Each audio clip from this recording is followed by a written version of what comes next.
नमस्कार, स्वागत है आपका मेरे चैनल नो योर टेस्ट में, जो कि आपका अपना लैब टेस्ट गाइड है।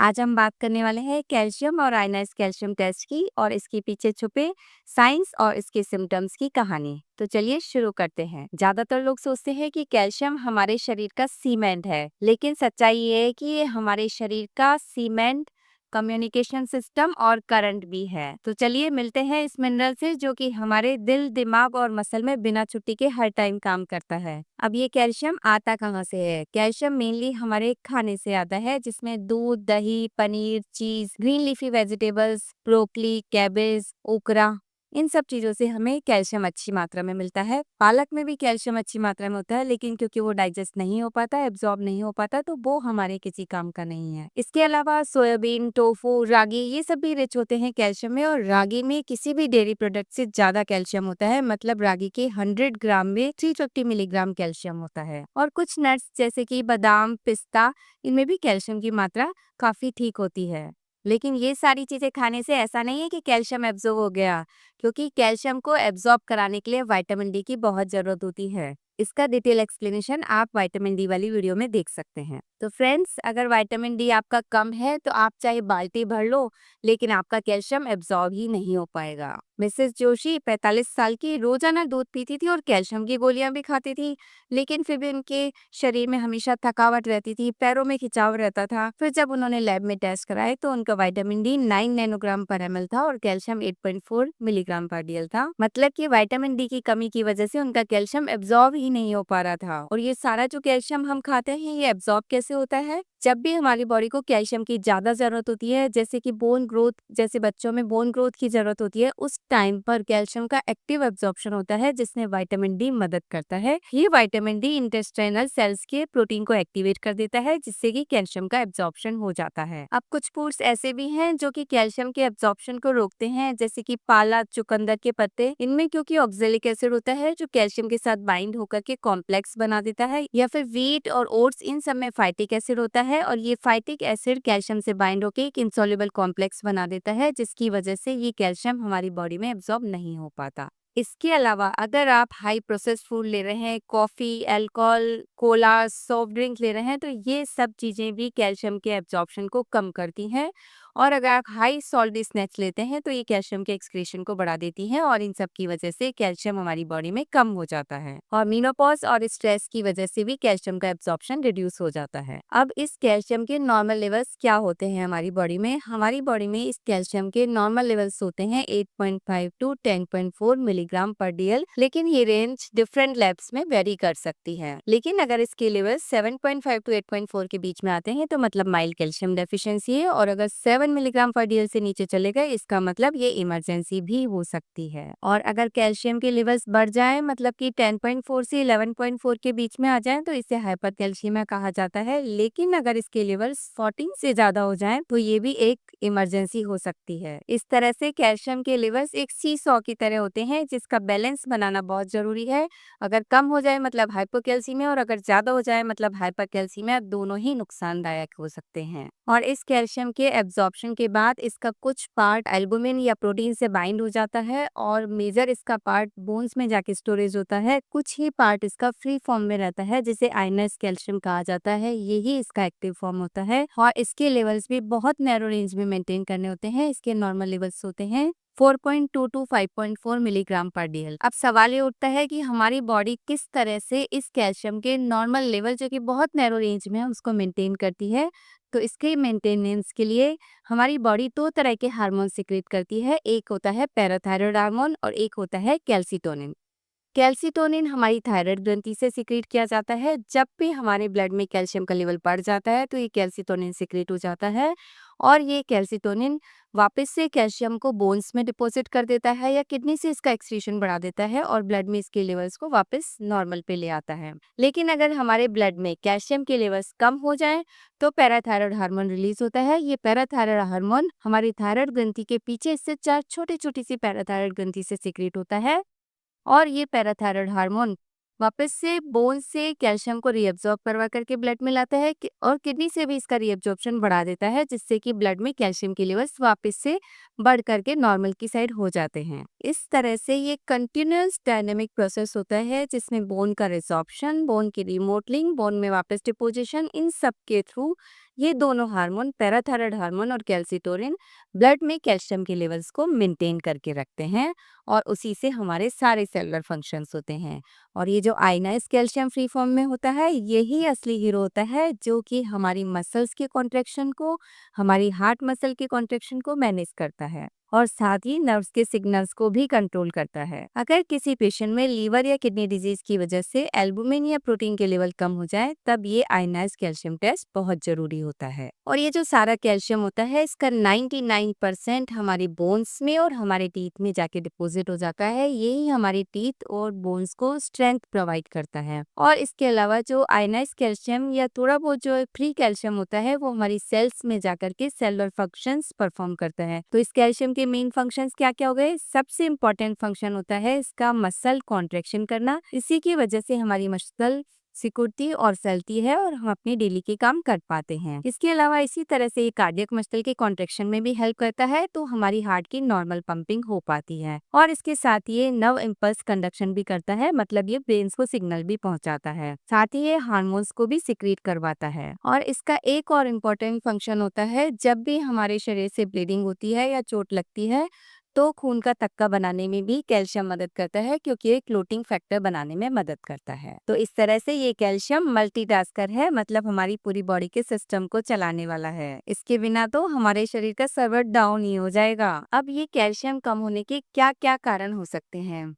या तो हमारी थायराइड ग्लैंड की कोई सर्जरी हुई हो, या हमारा पैराथायराइड हार्मोन्स के लेवल्स कम हो, या लीवर और किडनी की कोई इंजरी हुई हो, या सीवियर क्रिटिकल इलनेस हो, पैनक्रेटाइटिस हो, विटामिन डी की डेफिशिएंसी हो, कुछ मेडिकेशंस जैसे कि स्टेरॉइड्स की वजह से भी कैल्शियम के एब्जॉर्प्शन कम हो जाते हैं। और कैल्शियम के बढ़ जाने को हाइपरकैल्सीमिया कहते हैं। हाइपरकैल्सीमिया के क्या क्या कारण हो सकते हैं? पैराथायराइड ग्लैंड का कोई एडिनोमा हो, या कैंसर हो, बोन ट्यूमर्स हो, या कुछ इस तरह के कैंसर जैसे कि ब्रेस्ट, लंग, जो कि बोन में मेटास्टेसाइज हो जाते हैं, तो बोन से ज्यादा कैल्शियम रिलीज होकर के ब्लड में कैल्शियम के लेवल्स बढ़ सकते हैं। या कुछ ब्लड कैंसर्स में भी ब्लड के कैल्शियम लेवल इंक्रीज हो जाते हैं। क्रॉनिक किडनी डिजीज, सार्कोइडोसिस या ट्यूबरक्लोसिस में भी कैल्शियम के लेवल बढ़ सकते हैं। और कुछ मेडिकेशंस जैसे कि लिथियम, जो कि साइकोटिक डिसऑर्डर्स में दी जाती है, और वो भी कैल्शियम के लेवल्स बढ़ा सकती है। या फिर आप बहुत ज्यादा विटामिन डी और कैल्शियम के सप्लीमेंट्स ले रहे हैं, तो भी कैल्शियम के लेवल बढ़ सकते हैं, और ये दोनों ही हमारे लिए नुकसानदायक हो सकते हैं।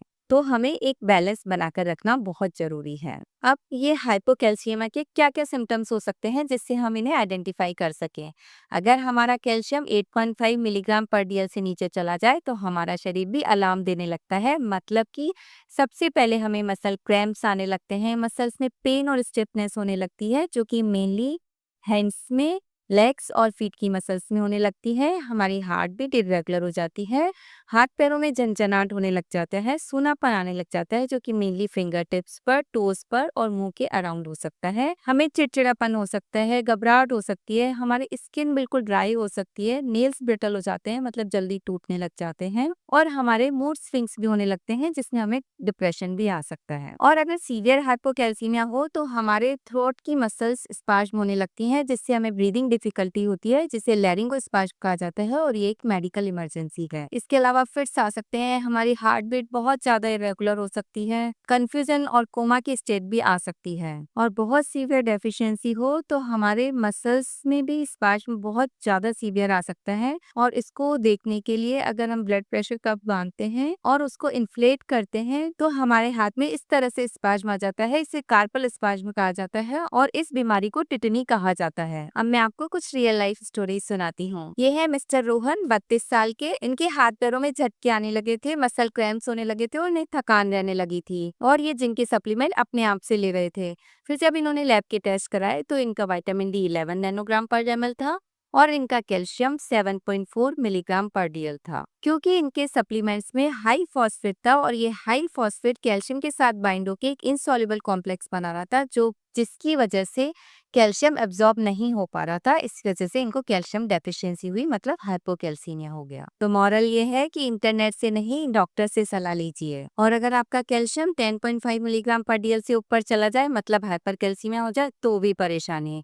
इसकी वजह से आपके बोन में पेन हो सकता है, इसकी वजह से भी मसल में वीकनेस आ सकती है, बहुत ज्यादा प्यास लग सकती है, बहुत ज्यादा यूरिन जाने की इच्छा हो सकती है, नोजिया, वॉमिटिंग, कॉन्स्टिपेशन हो सकता है, और बोन हमारी वीक हो जाने की वजह से ऑस्टियोपोरोसिस, फ्रैक्चर्स या पैनक्रेटाइटिस भी हो सकता है। ये है मिसेस वर्मा, 55 साल की। इनको बार बार यूरिन जाने की शिकायत थी, इनके मूड स्विंग्स होने लगे और नींद की कमी होने लगी। तब इन्होंने टेस्ट कराया तो इनका कैल्शियम था 13.2 मिलीग्राम पर डीएल। और जब इन्होंने बाकी टेस्ट कराए तो इनका पता चला पैराथायराइड हार्मोन भी ज्यादा था और पैराथायराइड एडिनोमा निकला इनको, मतलब इनके पैराथायराइड ग्लैंड में ट्यूमर था। और इसके बाद इनका ऑपरेशन किया गया और आज ये बिल्कुल ठीक है। 22 साल के रिया ने वजन घटाने के चक्कर में सारे डेयरी प्रोडक्ट्स बंद कर दिए। जब 2 महीने बाद उनके फेस पर मसल ट्विचिंग होने लगी, साथ ही नेल भी जल्दी जल्दी टूटने लगे, तो उन्होंने टेस्ट कराए तो उनका आयनाइज्ड कैल्शियम 3.6 मिलीग्राम पर डीएल था। तो भाई, फैशन से ज्यादा हमारी डाइट बहुत इंपॉर्टेंट है, हमें डाइट में बैलेंस बना के रखना बहुत जरूरी है। थायराइड के ऑपरेशन के बाद में मिसेस कौर को झंझनाहट होने लगी हाथ पैरों में, मुंह के आसपास मसल ट्विचिंग होने लगी और सूनापन भी महसूस होने लगा, साथ ही हार्ट में भी थोड़े थोड़े पैल्पिटेशंस होते थे। जब उन्होंने टेस्ट कराया तो उनका कैल्शियम 6.9 मिलीग्राम पर डीएल था और पीटीएच बहुत ही कम था, मतलब कि थायराइड ग्लैंड की सर्जरी के दौरान उनके पैराथायराइड ग्लैंड को भी नुकसान पहुंचा था, जिसकी वजह से उनका पीटीएच कम हो गया था और वो कैल्शियम लेवल मेंटेन नहीं कर पा रहे थे। तो थायराइड के ऑपरेशन के बाद में हमें कैल्शियम लेवल्स को मॉनिटर करना बहुत जरूरी है। मिसेस शर्मा को बार बार पेशाब में जलन होती थी और किडनी में पेन होता था, इससे वो बहुत परेशान थी। जब उनकी सोनोग्राफी कराई गई तो उनके मल्टीपल स्टोन थे और ऐसा उन्हें कई बार हो चुका था, मतलब उनके स्टोन बार बार बन रहे थे। तो उनका जब कैल्शियम कराया गया तो वो हाई था, मतलब वो 12.2 मिलीग्राम पर डीएल था। साथ ही उनका पीटीएच कराया गया, पीटीएच भी इनका काफी हाई था। तो ये इंडिकेट करता है कि उनको प्राइमरी हाइपर पैराथायराइडिज्म था। तो इसलिए जब भी आपको अगर बार बार स्टोन बनते हैं तो कैल्शियम के साथ पीटीएच टेस्ट भी जरूर कराएं। ये है 26 साल के रोहित जी, जिनको बहुत पेट में दर्द था। उनके काफी सारे इन्वेस्टिगेशन कराए गए लेकिन उसमें कुछ भी नहीं आया। जब उनकी सोनोग्राफी कराई गई तो उसमें पैनक्रेटाइटिस आ रहा था। उसके बाद में उनके कैल्शियम और पीटीएच टेस्ट कराए गए, दोनों ही बहुत हाई थे। तो आपकी पैराथायराइड ग्लैंड में अगर ट्यूमर है तो उसकी वजह से पीटीएच और कैल्शियम हाई हो सकते हैं और ये पैनक्रियास को इरिटेट करके उसमें पैनक्रेटाइटिस कॉज कर सकते हैं। ये है 30 साल की मीना जी, इन्होंने नेट पे पढ़ा कि कैल्शियम हमारी हड्डियों के लिए अमृत होता है। तो कैल्शियम के बहुत सारे सप्लीमेंट, डेली 4 से 5 सप्लीमेंट टैबलेट लेने लगी।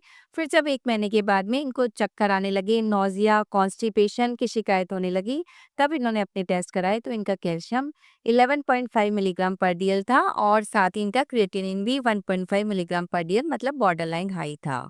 तो ये कैल्शियम सप्लीमेंट इंड्यूस्ड हाइपरकैल्सीमिया हो गया था। तो फ्रेंड्स, जो भी सप्लीमेंट्स लें डॉक्टर की सलाह से ही लें, क्योंकि ज्यादा कैल्शियम लेना भी खराब है। तो इस तरह से कैल्शियम कम तो बॉडी की वायरिंग शॉर्ट हो जाती है, और अगर कैल्शियम ज्यादा तो करंट ज्यादा प्रोड्यूस हो जाता है। अब आप ये जानना चाहेंगे कि इसके लिए हमें सैंपल देने से पहले किन बातों का ध्यान रखना चाहिए। तो फ्रेंड्स, इस कैल्शियम टेस्ट के लिए हम किसी भी टाइम सैंपल दे सकते हैं। इसके लिए हमें किसी भी तरीके की फास्टिंग की जरूरत नहीं होती और इस सैंपल को लैब में जाने के बाद में सेंट्रीफ्यूज किया जाता है और फुली ऑटोमेटेड मशीन्स में इनको रन करके क्वालिटी कंट्रोल से इनकी वैल्यू कंपेयर करके इनके रिजल्ट्स आउट किए जाते हैं। तो फ्रेंड्स, इस कैल्शियम के लेवल को अपनी बॉडी में मेंटेन करने के लिए 5 गोल्डन रूल्स अपनाइए। सबसे इम्पोर्टेंट रूल है रोजाना 15 मिनट की धूप जरूर लीजिए। इसके अलावा दूध, दही, पनीर ये भी आप बैलेंस क्वांटिटी में लीजिए। नियमित व्यायाम कीजिए और खूब पानी पीजिए। अपना हाइड्रेशन अच्छे से मेंटेन रखिए जिससे कि किडनी आपकी हेल्दी रह सके और प्रॉपर कैल्शियम का एक्सक्रीशन कर पाए। और कभी भी डॉक्टर की सलाह के बिना सप्लीमेंट्स खुद से ना लें। और जब भी आप कैल्शियम टेस्ट कराएं तो विटामिन डी टेस्ट भी जरूर कराएं, क्योंकि कैल्शियम सप्लीमेंट्स आप चाहे कितना भी ले लें, जब तक आपकी बॉडी में विटामिन डी के लेवल नॉर्मल नहीं होंगे तब तक कैल्शियम एब्सॉर्ब नहीं होगा। और इसके साथ ही हाई ऑक्सलेट फूड, जैसा मैंने आपको पहले बताया था, पालक, चुकंदर के पत्ते, ये सब चीजें अवॉइड कीजिए। या फिर आप अगर ले रहे हैं तो इसके साथ में कैल्शियम सप्लीमेंट्स ना लें क्योंकि वो एब्जॉर्ब ही नहीं होगा। इसी तरह से खाना खाने के साथ भी आप कैल्शियम ना लें क्योंकि वो कैल्शियम एब्जॉर्ब ही नहीं होगा। और स्मोकिंग, अल्कोहल, एक्सेस कैफीन को भी अवॉइड कीजिए, सॉफ्ट ड्रिंक को भी अवॉइड कीजिए। तो इस तरह फ्रेंड्स, कैल्शियम टेस्ट एक जस्ट नंबर नहीं है बल्कि आपकी बोन्स, मसल्स, हार्ट और ब्रेन हेल्थ रिपोर्ट है। तो अपनी हेल्थ चेकअप में कैल्शियम टेस्ट जरूर कराएं और उसके साथ में विटामिन डी को भी जरूर टेस्ट कराएं। अगर आपको ये वीडियो अच्छी लगी हो तो इसे लाइक करें, अपने फ्रेंड्स के साथ शेयर करें और सब्सक्राइब करना ना भूलें। और मैं डॉक्टर मनिका आपसे मिलती हूँ next week know your test में, जहाँ पर हर टेस्ट के पीछे छुपी हुई कहानी को हम समझते हैं आसान भाषा में।